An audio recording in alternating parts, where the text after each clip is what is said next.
Happy Friday, Pat. Hey, Rick, how you doing? Oh, ready to take on the weekend.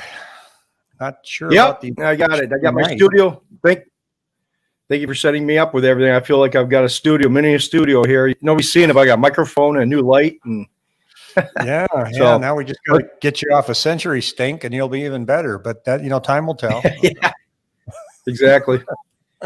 Let's roll. What's going on in the real estate market? Well, it's still interesting, but getting worse. Yeah, you said you got some great. Saw inventory right now. We've always been running about 83 to 8,600 homes on Fridays, right? That's the highest number. We're 6,759 today. And if you just look at single family homes, we only have 4,845. 658 condos, 522 townhomes. And one of the things I want to encourage people to ask their agents too is ask their agents to be sure and start checking the coming soon tab. Coming soon is the MLS lets us put us on coming soon while we wait to get the house ready to go, the pictures in. Sometimes people are painting, so they're saying it's not going to be on the market till next Saturday. A lot of agents aren't checking that tab. And right now there's 538 coming soon listings. Now, not all of them are legitimately delayed. I go on and I'll see that they actually went live 2 days ago, but there's a pretty good number in there that might give you a heads up. If your agent calls and goes, look, hey, Pat, I found this house that looks like it's matching what you want. It's not hitting the market till Wednesday. Let me send it to you. And even sending you the link, well, he can't send it to you because we can't send the link because it's not public yet, but the agent could describe it to you, maybe take a screenshot, show you the information, and then call the listing agent and say, hey, do you mind if we get a preview and see if the agent can get in or the buyer can get in? It's just another tool in your toolbox.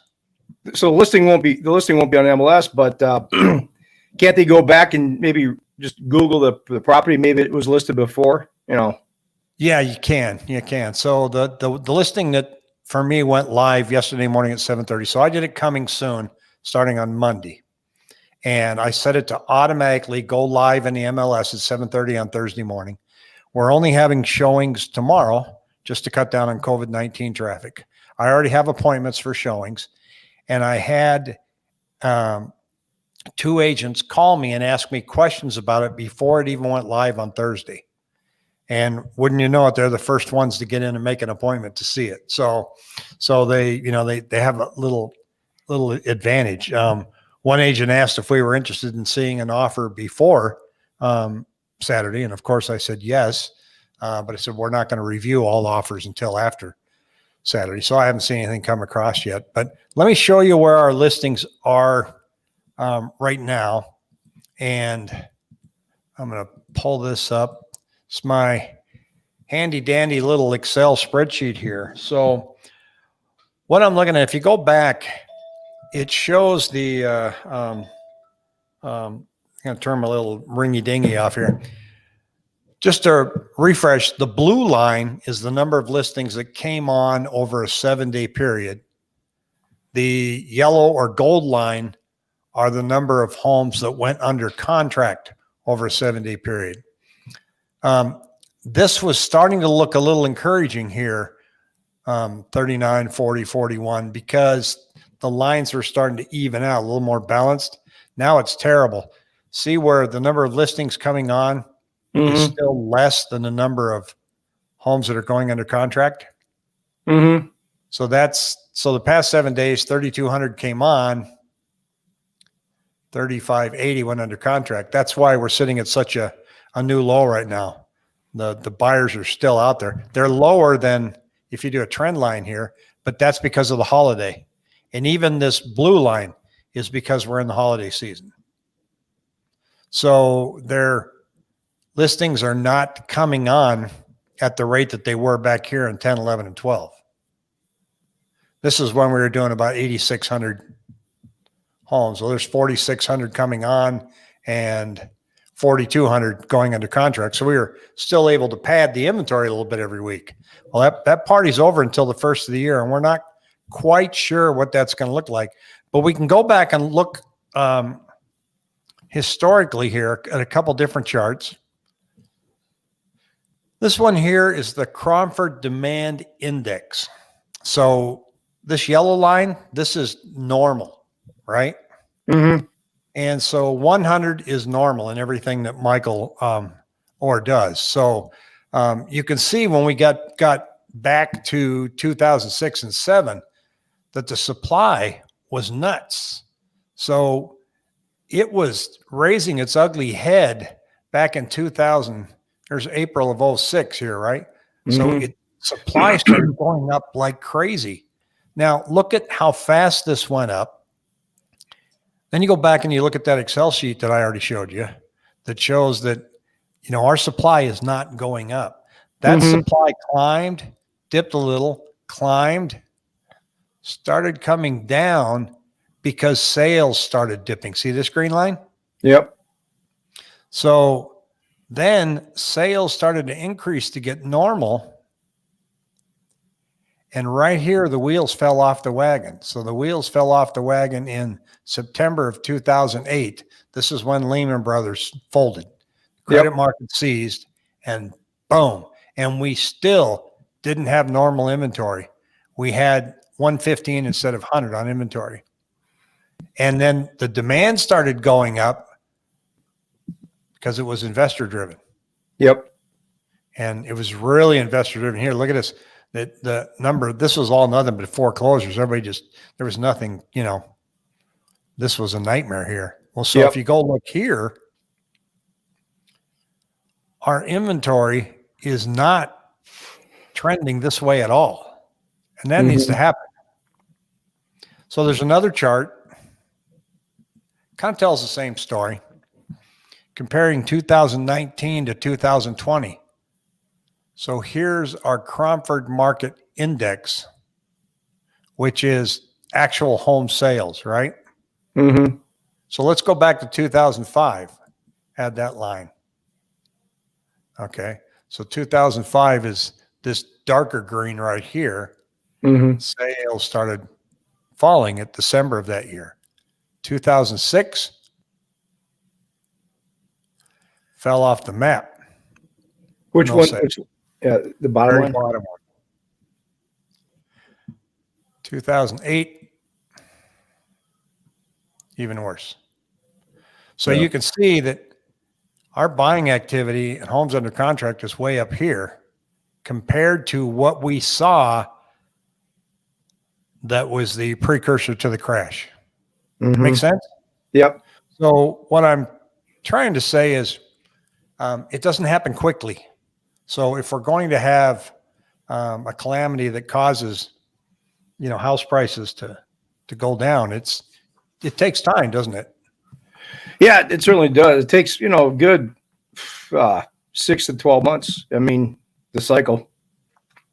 The numbers that we're seeing now on the Cromford Index, just that one that I showed you, remember with normal being 100, we're sitting at, for the first time ever, the entire valley is at 400, 4 times normal. And Chandler's 595. Gilbert is like 635. Numbers that you can't even wrap your head around. And what it means that in the first quarter of 2021, prices are going to increase dramatically. The cake is already baked. After that, you just kind of have to wait and see what's going on. Now, we left last Thursday saying this is going to be an interesting 2 weeks because of the rent moratorium, but the CDC put on expiring at the end of the month. And so they're debating tonight. And the only thing that I've heard is you're just going to get another kick the can down the road extension. And, you know, so what do you think that rental market is going to impact housing and inventory in any way? You know, I mean, you get the apartment with apartments, and I mean, I don't. I mean, I don't think it's going to be. If anything, like I said, if there's a little supply that comes out, it's going to help. This, anything that comes out, any supply that comes out in the market, it's going to help the market. It's going to, does it make sense? I mean, yeah, I actually watched a couple guys talking up in the Seattle market. One was in Seattle. I don't know where the other guy was. And they own rentals. And they classify them as A, B, and C, and multifamily and single family housing. They said that in single family housing, that's where people that are behind on rent have far better options. They have people that they call house crashers. There's the kids come back. Maybe your friend moves in with you because they can't afford their apartment anymore. Maybe these people temporarily turn their garage into someplace to put you up, house crashers. Mm-hmm. Whereas apartments, there's, you can't add on. So the, apartments are getting hurt the worst. And the ones that are getting hurt or worse are A and B. C is what you call Section 8. So they're not, guys that own Section 8 housing aren't getting hit at all because, the government makes up for that and pays it. If you think about it, I mean, the renters, you got to break down. I mean, you can't put everybody in the same bucket because you've got apartment renters and you've got people that are renting homes. I mean, the apartment renters, those apartments are typically owned by bigger groups, more well-capitalized groups. So, they're probably going to, be cushioned a little bit, but you're going to have the ones that I'm going to be interested in, see if there's obviously anybody owns a single family, one or two, these investors that own one or two single family residences, what they're going to, obviously those are the ones going to be the ones that could be impacted because I don't think you can put everybody in the same bucket because apartment renters are just going to move around. And you got the institutional money that own typically multi-family, like the big groups own the 100, 200, 300 unit apartments. It's going to be interesting to see how that's all categorized. Yeah, the demand for rentals right now in Arizona is still extremely strong. And when you look at these national numbers that I'm reading, when I get it, there's one site that's called, somebody turned it on to me a while back, and it's just, I haven't seen them be right on anything yet. They're called the Housing Bubble Blog. Oh, by the way, those experts are usually not right. That's why you and I don't call ourselves experts. Just that's right. We're not experts. Guys. Most of the experts are just wrong. So we're just two good old guys. Schmucks. Yeah, two schmucks. He's been talking for 2 years now about the bubble and writing about it, but consistently he focuses on New York City. Now, New York City, Seattle, and San Francisco have way different problems. Yeah, they're causing effect in housing than the normal housing market. I mean, Seattle, that town's going to hell. Yeah, I mean, it's they're burning things, destroying things, and people are leaving. So you can't include those numbers in some kind of a national decline in rentals. That's called fleeing anarchy. That's so, and the same with New York. Everything's shut down. So. Yeah, you can't just throw everything in a bucket. Like you said, I mean, in talking about the terms, about this, I think, you and I, you have talked about the rents. It's going to be interesting to see how they extend these rents, but I think you have to kind of dig deeper and say, okay, what is inside of that is the apartment renters and the single family, people that rent the single family residence. That's what it's going to be interesting to see how that is affected. Yeah, and the age group that's been buying up most of the houses right now, they are continuing to save money. They're, they want to get in. So now there are things on the horizon that are kind of nerve wracking from a macro scale. On banking in general. The Federal Reserve came out and Chairman Powell, and he gave his quarterly, his December, outlook, and basically what he said was, we are not recovering. So we're not changing the path. We're going to continue to buy treasuries at the rate that we are, and we're going to continue to buy mortgage-backed securities, which I think is, I want to say, what is it, 50 billion a month? 60 billion. It's a lot. Yeah. Pretty soon that adds up. And so he's worried that if they back off at all, we're in deep trouble. But one of the things that I read that they're very concerned about out there in the banking sector is that while the central banks are purchasing debt that the banks hold and then adding to increase their balance sheet so they have more money to lend, they're not lending. They're giving mortgages out. Don't get me wrong, but the actual trend on how much money is being lent out by the bankers is starting to decline. And that's making the central bank chairman very nervous because they see too much risk now. They go, wait, you want us to lend more at a time when the economy's in really deep trouble? Until we see that number improving, we're going to kind of hold off. So, there's a lot of hope at the end of spring that's when things, finally click and get rolling again. But right now, these banks are kind of sitting back. But in the meantime, didn't rates go down again? Yeah, they went down a little bit. I mean, they're for the most part, they're sitting, kind of where they have been the last, since really beginning of November. They've been very just kind of, moving along. The note rate, typically, like I said, last couple of days or weeks, is the note rate hasn't been changing. It's anywhere from, rates are 2.5 to say the high twos, depending on how much you put down. Ideal, if you put less down, sometimes the rate's a little bit lower because you have private mortgage insurance, and that kind of cushions if there's a default. You get the private mortgage insurance, and that's why you get a little bit better. Just not dramatically, but it is a little bit different if you put actually less down.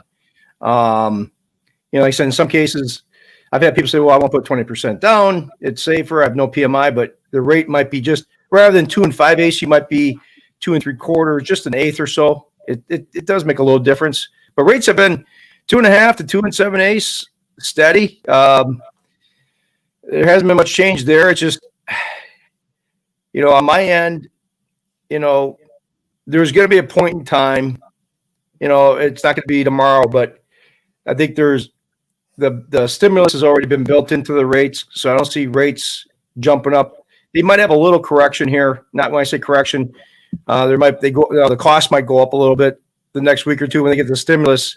The $900 billion is already built into the rates. It's not going to be a surprise, but for the most part, they've been really steady. It's eventually we're gonna break this golden cycle that we've seen in the last several years. A lot of people are waiting.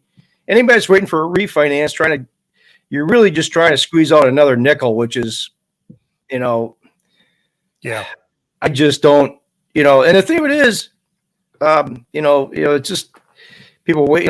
I've been waiting on some people because, rates, I think the cost, sometimes if I could wait, I could save a couple of days. I could save people $1,000, $1,500 by waiting a week or two before locking in a rate. I can get them, say 2 5/8, that might be a cost of $1,000, but if I wait a week, it might be 2 5/8 with a cost of just $100. So Wow. So I watch it, track it. I track it hour by hour with this service that I have called MBS Highway, which is pretty much, you can kind of see a trend with rates, when they're going to start to move even intraday. So I track it pretty closely, but there's some people refinancing. I've been kind of holding off because I think we're going to see a little softening here. One of my services says that there'll be better pricing here in the next couple of weeks because once we get past the stimulus, the reality of the economy shutdown, being locked down, it's still not baked into some of the numbers. The real lockdown. The bad news isn't baked in yet. Yeah, I think there's a little bit more bad news. I mean, not bad news, but just everybody, the vaccine, everybody's positive, but I think you look at the lockdowns. I mean, there's an underlying darkness to this that's going to probably help rates a little bit better here in the next couple of weeks, the next month. But we're kind of kicking around the bottom, Yeah. Like I said, once again, the lenders are. Well, I saw on MBS, they said it's taken 2 months to close a loan. Are you seeing that now? Yeah, and That's some, being yeah, one of some those lenders, national averages, or it's kind of a national. I mean, in our case, I mean, I just I closed a refi here in about 2.5 to 3 weeks with this one lender. I mean, you can close. Actually, I got an approval in 2 days. With some of the lenders, it's taken 60, 90. You go to a bigger bank, it's taking 60, 90 days, 120 days. For this national credit union that I'm not going to mention the name, but they said don't expect to close a loan before February on the refi. So yeah, they're back. a lot of the big guys are slow. I mean, they were slow anyway. Yeah. Whenever there are certain big banks, when I see them, they come in on offers, I just go, I don't know if we should accept this. That's the thing. When somebody, if I do a loan, I've got the ability I've got over 30 plus lenders I can go to. I can see which the pricing is. I've got the availability to check a rate for this one lender. If it's really good, I'll check their turn times. I've got this one lender that's got really solid rates, and their turn times and underwriting is 5 business days, which is so you can get it closed and purchase in 30 days. So you got to be careful, because if the rate's too low, the lender's going to be too busy, and it could take 60 to 90 days to close a loan. But to be honest with you, 2 months has been, a lot of banks. Like I said, I've been able to get stuff done in, a lot quicker, just going on the bank that I go to. And it helps to be, if you go to a call center, I mean, if you go to a big, I mean, once again, I tell people, I mean, you get the big banks, you get the big call center lenders that, you're just a number. You are just a number. And having the personal touch where I can push stuff through, because, obviously I want to get the loan closed. It helps so much to have that hands-on versus just letting your loan float around at a call center somewhere. Yeah, speaking of call centers, I got 2 car warranty phone calls today, and finally I recorded one of them. Acted like I was an old man, and she goes, "Are you interested in looking at a car warranty? If it's within your price and budget?" And I said, "I've been getting a lot of calls lately, and I thought I'd listen and see what these car guarantees are all about." And so she says, "What kind of car you got?" And I said, "I got a 2017 Ford Edge." And she goes, "How many miles?" And I said, 45. I don't drive it much. I wanted it a raffle at the Lions Club. And she hung up on me. Those call centers, if you keep them on the line, they hate that. So I've pulled out a lot of accents lately. That's crazy. It's funny. I did one. I was Ruth the widow this morning too. She goes, "Which car you want?" And I go, "Well, I got a 2018. It's a Subaru." She goes, "Okay." And I go, "It belonged to my ex-husband. I just get so sad whenever I think of that car." And then click. I would have hung up on you too. Yeah. I have no other way of dealing with them. You push 2, they still call you back. So next week, it doesn't make sense to even look at the numbers. We're not going to get any new inventory. There are people that are out there wanting to buy now so they can close in January. So the buyer traffic is going to slow down on Thursday. Monday, Tuesday, Wednesday, Sunday to Wednesday, still going to be good. And then Thursday, Friday's Christmas. Saturday, there might be some people kind of walking around kicking tires and stuff, but then it's going to start ramping up after that, like the 26th, 27th, about the 27th. Yep. It's kind of hard to tell you right now. Put your house on the market next week. That's not a lot of lead time, but it's a great time to sell. It's going to be an amazing time to sell in January. It's still going to be a tough time to buy, with the exception the wild numbers that we're seeing in low inventories, the ones that are just so out of control. Pat, we're not seeing that in the over 55 communities. We're seeing low. So there's a difference between low and ridiculous. Mm-hmm. Over 55, like Sun Lakes, we have 58 listings. That's pretty good considering December. Because if you look at Ocotillo, we have 11. Normally we have 80. So the over 55, the inventory is low. And one of the reasons that it's low So a lot of the owners that are in the Midwest or in Canada are not coming down this year because of COVID restrictions, especially Canadians.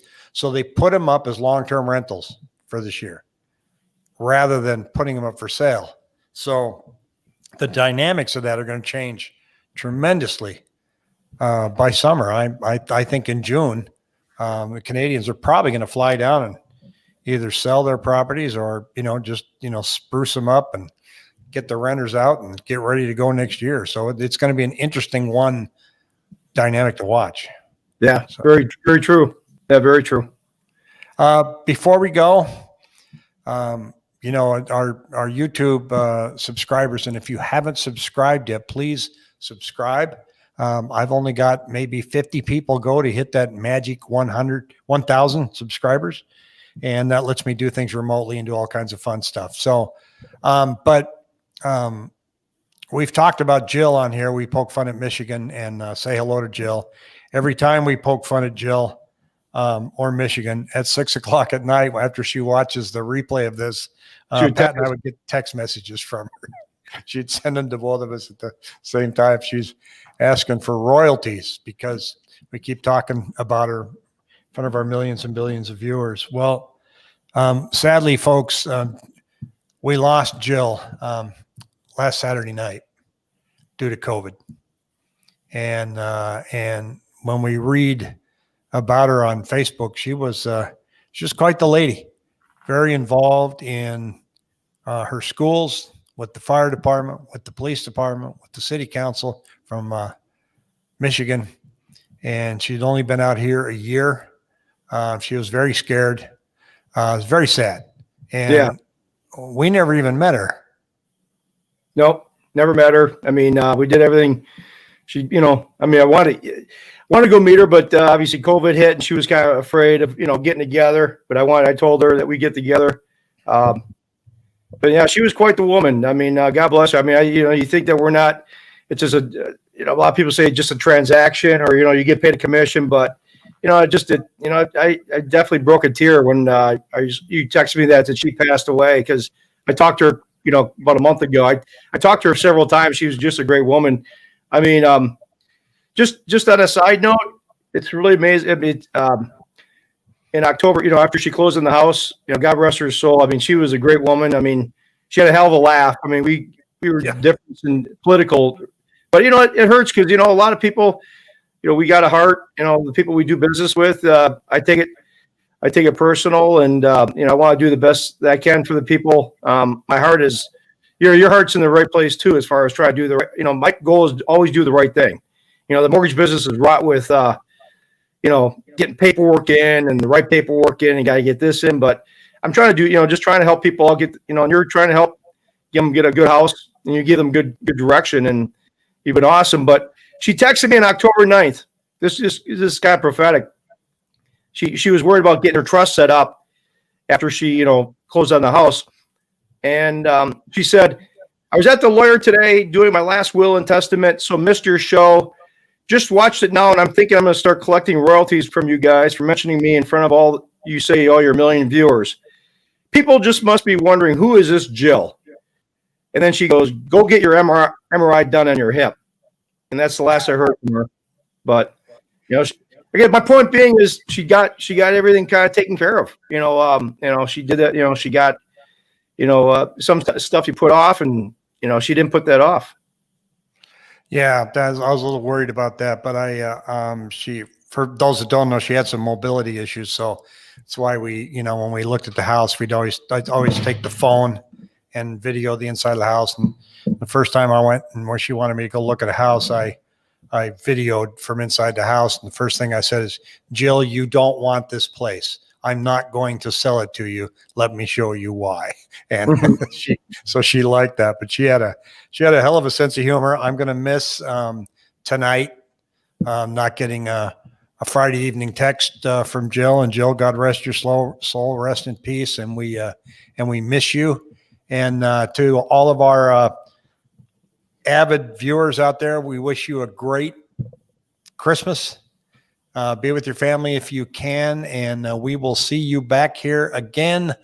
I don't think we'll be on next Friday. day after Christmas. Going to give everybody a break, and we'll be back after that. Because honestly, next Friday, none of those numbers are going to mean squat. Yep. All right. Well, have a super weekend, Pat. Yep. Life is short. Enjoy it. Have a good weekend. You got it. See ya. Bye-bye. Take care.